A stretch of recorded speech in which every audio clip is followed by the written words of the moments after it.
Ladies and gentlemen, Senator Hugh Segal.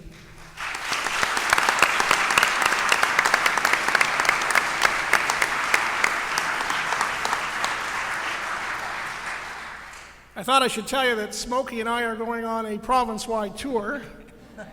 It's going to be called the Shock and Awe Tour.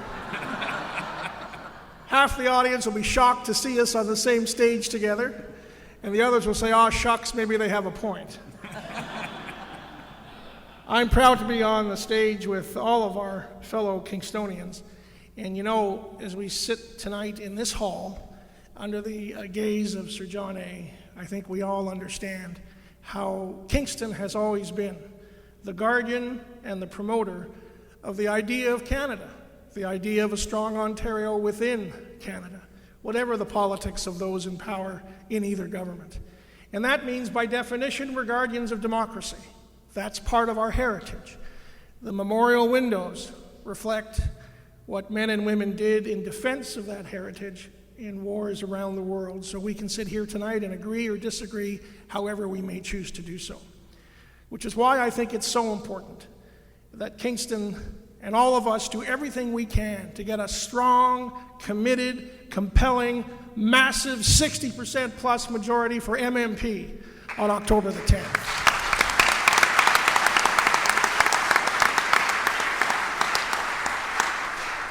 And when you're fighting the battle in your own part of Kingston and trying to convince neighbors and friends, you'll hear what the forces who are opposed, who have every right to be opposed, array as some of the things that this will lead to. One of the things you always hear is, "We don't want a spaghetti parliament like the Israelis." How many times have you heard that? Well, what do we know about Israel and ourselves? It's once been said about Canada that we have far too much geography, not enough history. Our Israeli friends, I think it's fair to say, far too much history, not enough geography. All of Israel could fit in Frontenac County, which is why they don't have geographic divisions electing individual members to their parliament. It would make no sense. We, however, have always respected geography and where people live. Small towns, big cities, rural communities. We want all those people to have voices in our legislature, which is why the advice from the Citizens' Assembly is so inspired. The vast majority of the members of the parliament that would emerge under the proposed system will be, as they've always been, local representatives, elected locally, accountable for local constituency affairs, on the front line, interfacing with our fellow citizens on the streets every day. That's what we want, and that's what they've recommended. But the only thing that they have added is that maybe everybody's vote should count.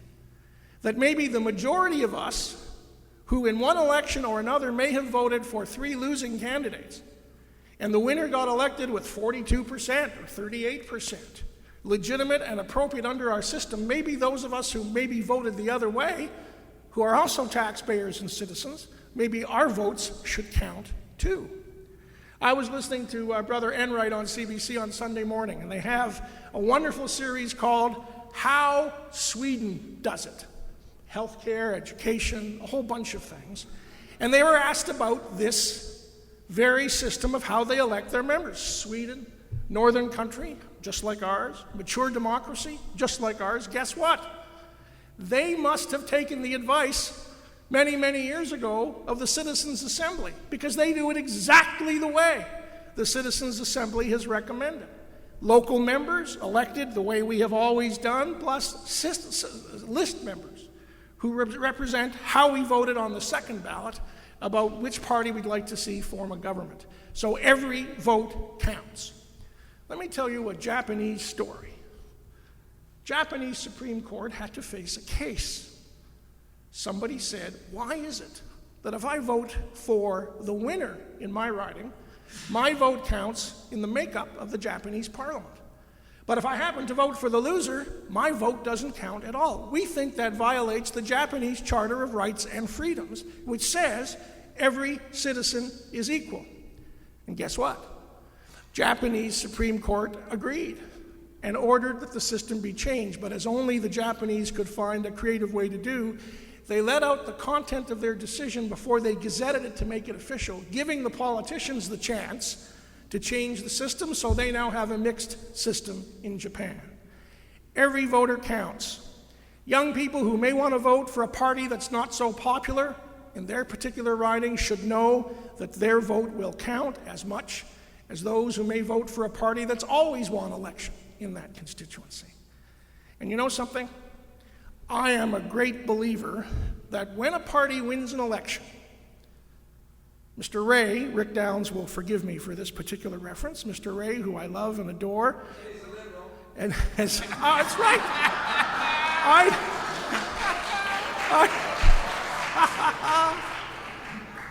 Who supports us on MMP, by the way. He's with us on MMP, just so we know. And the truth of the matter is that Mr. Ray got elected and formed a government, and he had 38% of the vote, and as Smokey indicated, and close to 60% of the members of the legislature. And then Mr. Harris followed with about 42% of the vote, and about 65% of this. And guess what? Province moved a bit to the left. Some people thought too much. Then it moved to the right. Some people thought too much. I happen to think that the government that is elected does not have all the wisdom in the legislature, and the fact that they might have to work with another party because the makeup of seats actually represents how we voted, not a distortion built into the system since 1793, but how we voted makes democracy stronger. And I can think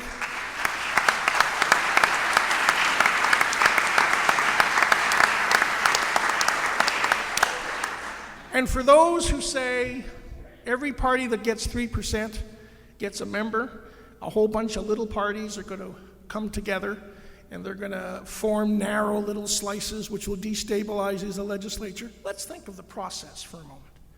Let us assume Ontarians, 60% plus, 60% of the ridings, vote for this new system, as I hope they do, as I'm working for them to do. That'll produce, based on the law that established the referendum, a clear direction to the government. The government will then have to develop amendments to the Election Act of Ontario for the purpose of changing the system. And guess what? Those aren't going to be shoved down anybody's throat.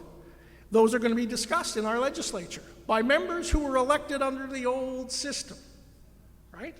They'll get their views and their chance to express it. I'd be stunned if a committee of the legislature, considering those changes, didn't go out to the public and get their views, including those of your neighbors who disagree with this change. They'll get a chance to go, present their views, and they may say, you know, we think 3%, maybe that's too small, maybe the number should be 4%. Maybe we should have some other rules to make sure there's stability. Who knows where that process will lead, except what emerges will be reflective of the views of the Parliament of Ontario, who've been elected under the old system, and also will have to reflect the views that the MMP vote, when it transpires, have sent as a direct instruction to our government based on the law under which it operates. And the new law to change the Election Act will reflect what the legislature thinks is right. So say this to your neighbors. If they vote against, the system and the idea of change is probably dead for a long time.